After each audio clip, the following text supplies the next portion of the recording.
Hey guys, what's going on? It is Ash here today, coming at you with some Town Hall 11 mass miner attacks using 46 plus miners. We're going to face a variety of different ring bases. This first one by Crips in our most recent war over at Red Elite. I'm going to bring a Red Elite war recap one of these days. We've had some close to perfect wars now at the last few wars, so maybe next video I'll do a total war recap.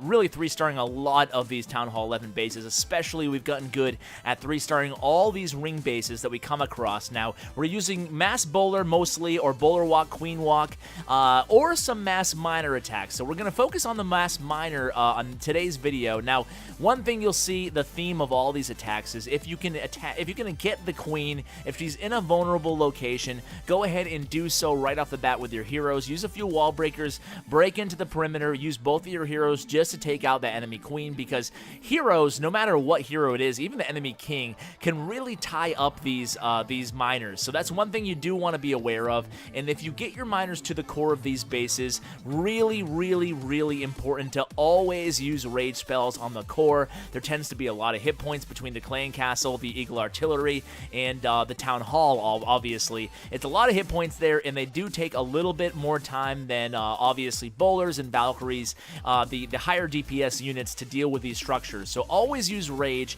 in the most hit points dense area of the base. That sometimes may be unorthodox areas that you're not expecting, like storages. If there's an area on the base that's really high in storages, sometimes these ring bases have the gold storage, the elixir storage, the dark elixir storage all along the perimeter, right, leading into that core. You want to make sure you use a rage in that area as well, because if these miners are great, but they do need the rage spells dealing with those high hit point units. So in the next replay here is the friendly challenge that I mentioned earlier against my base. By the way, I love this base. I have not been 3-starred yet in clan wars with it. I've been close a few times, but honestly, in today's meta at the end game, to say that I've been about 3 weeks now without being 3-starred using any base is pretty impressive. So it's a kind of a tricky base. The Inferno Towers are separated by a large distance, and that's by design, obviously. It's kind of an anti-bowler design, but you can see here, miners can take care of my base. It's not an overpowered attack per se. You'll see there's only actually probably about half a dozen miners standing at the end of the raid, and that's the thing about these miners is the AI. If you deploy them in a big sweeping motion like this, you can luck out. You're 100% you're going to get a high percentage 2-star attack, but sometimes with the AI, you got to just do your best. You want to obviously make sure you rage the miners into Inferno Towers. As soon as the Inferno Towers are down, then you want to heal them. That's why you're bringing 2 heals, 2 rage, and 1 free spell. I've seen some people actually prefer to use 3 heal spells and 2 rage, and just make sure you keep those miners healed. The miners have great synergy with a heal spell because they're still affected by the heal when they're underground, but obviously they're not being targeted, so even when they're on their way to, say, a multi-target Inferno Tower, they can still be healed when the beams aren't touching them. So there's a lot of flexibility in the heal spell. I've actually seen all kinds of different spell variations. Maybe in the next one I do for the miner attacks, next video I should say,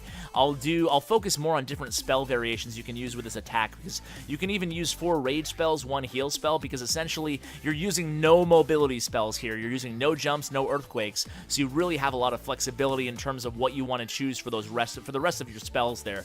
Now on this base, Excalibur can't get to the queen as easily as could the first 2 attacks, so he has to kind of go towards the queen still, but he can't take her out beforehand using just the heroes. So instead he uses some miners to distract the queen. He's able to really take advantage of both of these Inferno Towers being set to single target. So if you see 2 single target Inferno Towers with a ring base, you might want to consider trying a mass miner attack, although obviously seeing 2 single target Inferno Towers, it's kind of tempting to go mass Valkyrie or mass bowler as well, so you really can't go wrong. Now against these attacks, I'd advocate, whether you're doing a mass bowler attack or even a mass Valkyrie attack, I would only bring 1 jump spell for the core. I wouldn't even bother ever using a jump spell on the perimeter of this base, because you can just get so much more value out of other spells, and you should be skilled enough to use some wall breakers along the core of these bases. Now, I will probably put out a new video, an updated video about how to beat any ring base, because they're so popular in the game right now because they're so frustrating. All it takes is one bad,